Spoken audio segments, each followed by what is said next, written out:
பவுல் இந்த வார்த்தையை சொல்லுகிறார். If God is for us, who can stand against us?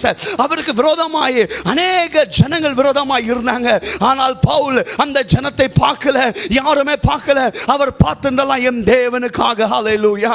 இன்றைக்கு உங்களுடைய வாழ்க்கையில அநேக போராட்டங்கள், வேதனைகள் உங்களை சூழ்ந்து இருக்கலாம்.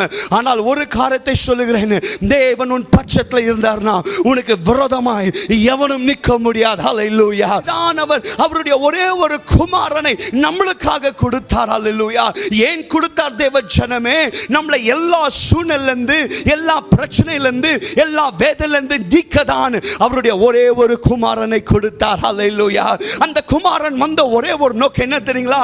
மனுஷ குலத்தை ரட்சிக்கத்தான் அந்த குமாரன் வந்தார். இன்றைக்கு இந்த தொலைக்காட்சி பார்த்து கொண்டிருக்கிற ஒருவருக்கும் நான் சொல்லுகிறேன், என் தேவன் வந்த ஒரே ஒரு நோக்கம் உன்னை மீட்டெடுத்து உனக்கு மறு ஜீவனை கொடுக்கத்தான் என் தேவன் வந்தார்.